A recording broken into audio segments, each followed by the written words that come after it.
7:51 on TSN 690. It's Weekend Game Plan. I'm Matthew Ross. We're here every Saturday and Sunday, 7 to 9 a.m. You can always go to tsn690.ca and click on our shows page and check out audio from this show. Facebook.com/Weekend Game Plan, the name of our shows page. Don't forget, coming up in a few short minutes in studio, we've just been chatting during the break, so looking forward to chatting with Pierre Page. He's already here in studio. He's been coaching and in administration in Europe for many years, and he's over stateside here, and we'll chat with him in a few short minutes about the NHL playoffs and what he's been up to as well. But right now, let's go out into the community. Weekend Game Plan gets out into the community with Suburban Newspaper sports editor Mark Lidbetter and the Amateur Sports Report.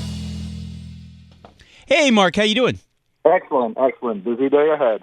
Why? Why is that? I'm just kidding. You have like 100 assignments. There you go. All right, Mark, let's start on the gridiron, just because I like to say gridiron. And you were talking football before, so it's apropos. And the Quebec Midget Football League, along with the National Capital Amateur Football Association, has announced the official launch of the Midget Football Big Ten Canada Division. It's a game-changing football experience for the players and coaches in Eastern Canada. The Midget Football Big Ten Canada will be made up of 10 teams among the 16 clubs of the QMFL and the NCAFA. Teams in the Big Ten will play 2 cross-divisional games, which will count in each team's respective league standings. And the champions of the QMFL and the NCAFA will participate in the Midget Big Ten Championship game in November. And I think it's going to be here in Montreal. North Shore, along with Greenfield Park, LaSalle, Sun Youth, and St. Leonard will represent the QMFL and the Big Ten.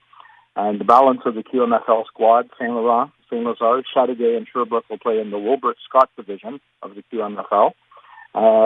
They'll be joined by the Gatineau Vikings, who are making a return to the league, along with welcoming Ontario's Orleans Bengals. And the winner of that division will have a shot at making the Big Ten championship game in the postseason mix. Interesting. Very interesting. All right. Elsewhere, now let's get into the pool. Let's go for a little dip here. Yeah. We've got some championship water polo players. The U16 Dollard Days or Mo girls water polo team, Dollard Black, won gold at last weekend's Eastern Canadian Championships at the Centre Claude Robillard. And that victory gives them a berth in the Nationals, which is slated for Montreal the weekend of May 24th and 26th, so I'll be tracking that. Dollard went a perfect 18-0-0 during the regular season, earning themselves a bye straight to the semifinals. And in the semi game against the Mavericks, they came away with a 9-3 victory. But the gold medal game was a little bit tougher. It had Dollard facing the Capital Wave, and this was the first time the conference leaders were in jeopardy of losing all season. The game was knotted at 4-4 in the fourth quarter when BDO's power play became the difference. Nadia Martinyuk hit for 2 goals on the power play to provide Dollard with the margin of victory and a 6-5 win. And post-tournament, Dollard saw 4 players selected to the All-Star squad as Rose Kaname, Casey Taylor, Emmanuel Laflamme, and Martinyuk were given the nod for the All-Star squad. And Kaname and Casey shared top scorers for the season as they each notched 71 goals. 71 goals. Is that all? That's Dave Trentadue numbers, right, Dave, with the friendships? Definitely. You're up there, yeah? Yeah, of course. Yeah, wow. Actually, it's more like 71 penalty minutes, but anyway. Now, Mark, whatever your name is, Mark. I love the diversification, the wealth of stuff that you bring here. It's not just water polo or I should say it's not just hockey or football or what have you. You got water polo and you got wheelchair basketball. I like this. Yeah, it was a sweet repeat for Laval's Gladiators as the Gladiators de Laval asserted themselves as the best wheelchair basketball club team in the Tier 1 division by capping off a dominant performance in the tournament with a gold medal victory at the 2018 Canadian Wheelchair Basketball League National Championships, which was held in Martinsville, Saskatchewan. They defeated Team BC for the second year in a row with a final score of 57-41. And leading the way to that win was David Eng and Cindy Willette, as they each had 16 points apiece in the final.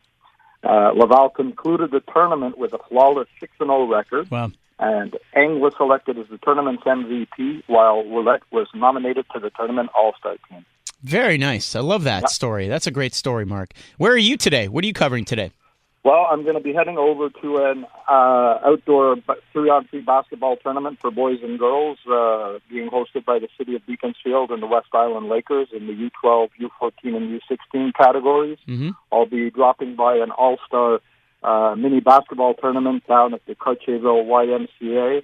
And after that, tonight is the home opener for the Laval Pirates against St. Eustache in the Quebec Elite Junior Baseball League. Boy, that's a lot of mileage, Mark. You better write it down. Suburban better be paying you the big bucks for those. Hey, a lot of love doing this stuff, too. I know. That's sports@thesuburban.com if you want to get in touch with Mark for an item for this show weekly or for the regional paper, which is available every Wednesday, thesuburban.com. Thank you so much, Mark, for your time this morning. My pleasure. Have an excellent week, gentlemen.